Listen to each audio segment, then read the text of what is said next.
जय जाऊ आदरणीय ज्ञानेश महाराज सरांच्या या गौरव सोहळ्यासाठी उपस्थित असणारे देशाचे नेते आदरणीय शरदचंद्रजी पवार साहेब, या कार्यक्रमाचे स्वागताध्यक्ष दीपक भाऊ मानकर साहेब, प्रमुख उपस्थिती माझे सहकारी मार्गदर्शक मित्र राहुल भाऊ पोकळे, आदरणीय प्रतिमाताई परदेशी, थोड्याच वेळाने येणारे आमदार आदरणीय कपिल पाटील साहेब, डॉक्टर श्रीमन कोकाटे सर, विचारपीठावरील आणि विचारपीठावर समोरील सर्वच मान्यवर, ज्ञानियाचा राजा ज्ञानेश महाराज सर, असे आमचे सर्वांचे ज्येष्ठ मार्गदर्शक,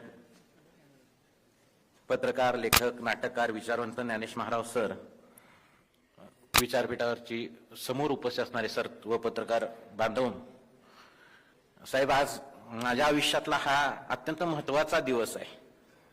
त्याला कारण असं आहे की चळवळीमध्ये काम करत असताना अनेक वेळा मला लोकांनी विचारलं की तुम्ही चळवळीमध्ये 20-25 वर्ष तरुणपणातली घालवली, तुम्हाला या चळवळीनं काय दिलं किंवा तुम्ही काय मिळवलं.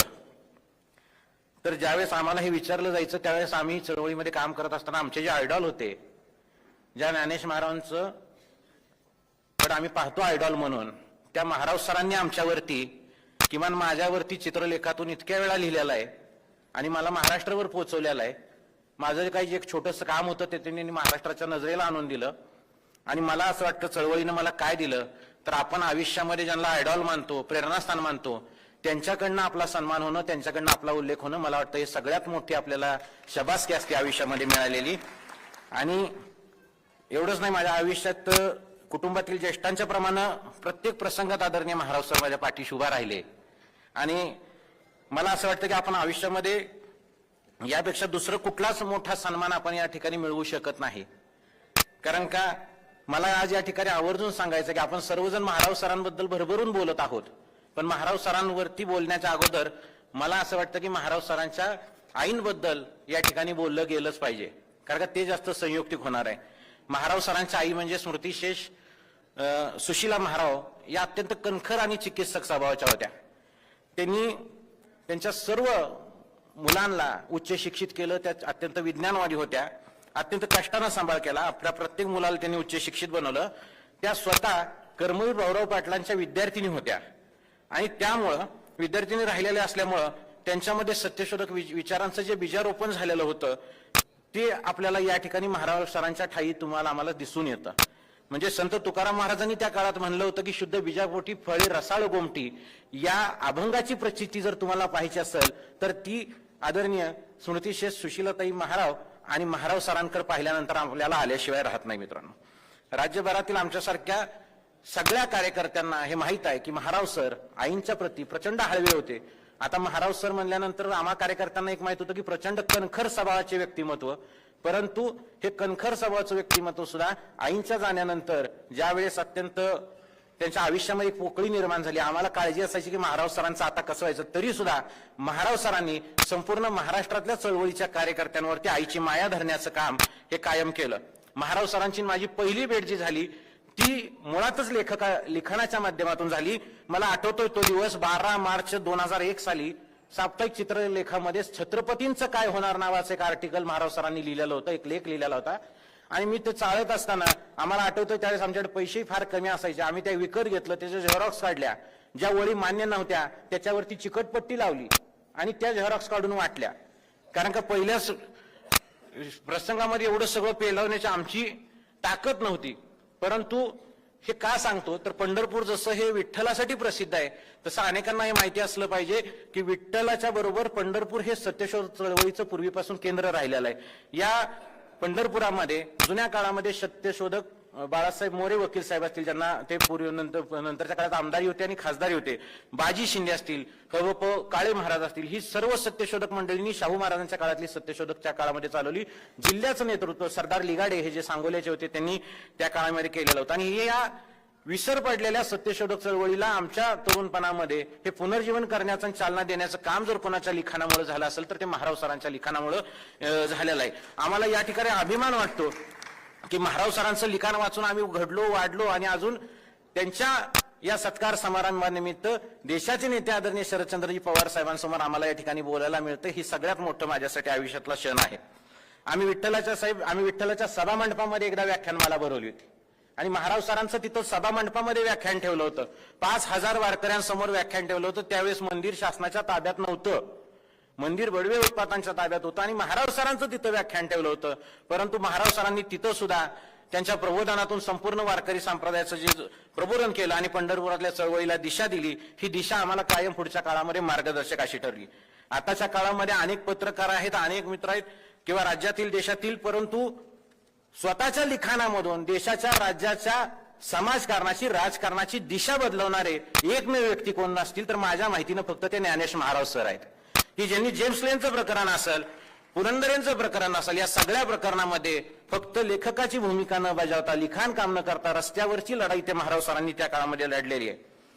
आम्हाला आठवतोय तो दिवस ज्या दिवशी जेम्स लेनच्या प्रकरणामध्ये महाराज सरांचं आर्टिकल आलं होतं. त्याच्यामध्ये एक वाक्य होतं साहेब, की महाराष्ट्रामध्ये देशामध्ये दगडामातीच्या पुतळ्याची विटंबना झाली तर प्रकरण दंगली उसळण्यापर्यंत जातात, परंतु याच माती जिजाऊंच्या चारित्र्याला या दगडामाती एवढी सुद्धा किंमत नाही का, हा प्रश्न महाराज सरांनी त्यांच्या लिखाणामधून विचारला होता. आणि माझ्यासारखे त्यावेळेस तरुण असणारे 72 जण आम्ही, आमचं मन आणि मनगट पेटून उठलं आणि त्यातून मित्रांनो भांडारकर प्रकरण घडलं.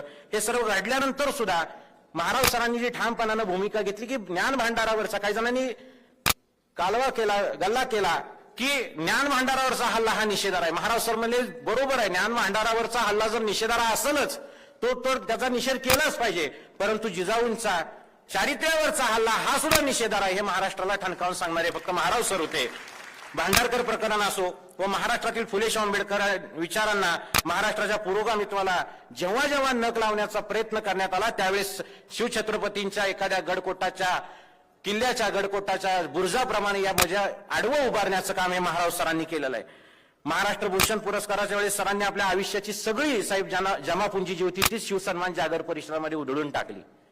आम्हाला ते माहित आहे की त्या शिवसन्मान जागर परिषदा 55 परिषदा कशा पार पाडल्या, त्याचे खर्च कोणी केले, काय केले. महाराज सरांनी स्वतःच्या पदरचे ते सगळे पैसे खर्चून टाकले. का खर्चले तर या महाराष्ट्राची ही जी पुरोगामी ओळख आहे ही अबाधित राहिली पाहिजे, ही कायम राहिली पाहिजे, याच्यासाठी महाराज सरांनी ते सर्व केलं. आणि हे करत असताना महाराज सरांनी आतापर्यंत ज्यांचे साप्ताहिक चित्रलेखातनं जे काही लिखाण झालेलं आहे त्याची छोटी छोटी पुस्तकं, ज्याच्यामध्ये उत्तरक्रिया, लोकशक्ती, हिंदुस्थान, राष्ट्रपुरुष आणि त्याचे दुश्मन, अस्सल मराठ्यांसाठी, प्रबोधनकारांचे जलंत हिंदुत्व, धरिले पंढरीचे चोर, देवा धर्माच्या नावानं आणि उठावा महाराष्ट्र देश, साहेब ही सर्व पुस्तकं प्रकाशित झाली. पण आज आपल्या सर्वांसाठी खेदाची बाब अशी की यातलं एकही पुस्तक आज आपल्या इथं उपलब्ध नाही आहे. ते सर्व पुस्तक आउट ऑफ प्रिंट आहेत. मला असं वाटतं आज महाराज सरांचा या ठिकाणी आपण सगळेजण सन्मान करत असताना राहुल भाऊ असतील, श्रीमंत कोकाटे सर असतील आणि खास करून साहेबांना माझी विनंती आहे, साहेब काही करूया, एक वर्षाच्या आत हे सगळं साहित्य परत एकदा लोकांच्या समोर कसं येईल याच्यासाठी तुम्ही आम्हाला आशीर्वाद द्यावेल. महाराज सरांचा सत्कार संपन्न होत असताना मी सुरुवातीला सांगितलं की माझ्या आयुष्यातला हा सर्वोच्च क्षण आहे आणि या क्षणाकडे मी त्या पद्धतीनं बघत आहे. कारण का महाराज सर एक मातृभक्त आहेत. कारण का ज्ञानेश सुशीला रामकृष्ण महाराज सरांचा सत्कार आज मला याचा आनंद आहे की दुसऱ्या मातृभक्तांच्या हस्ते म्हणजे आदरणीय शरदचंद्री शारदाबाई गोविंदराव पवार साहेबांच्या हस्ते या ठिकाणी संपन्न होत आहे. या निमित्तानं अत्यंत नम्रपणानं सांगतो, आयुष्याचं सार्थक झाल्याची भावना माझ्या मनामध्ये आहे. परंतु खरं तर आपण असं म्हणतो की आयुष्याचं सार्थक होणं हे म्हातारपणामध्ये आल्यानंतर होत असतं, परंतु म्हातारपणाचा विचार किमान या विचारपीठावरती तर मी करू शकत नाही. कारण का विचारपीठावरील विचार तरुण असणारे महाराज सर आणि या विचारपीठावरचं सर्वात चिर तरुण व्यक्तिमत्व असणारे आदरणीय पवार साहेबांकडे पाहून मला असं तरुणपणीच हा सार्थकतेचा अनुभव या ठिकाणी झालेला असं मी मानतो.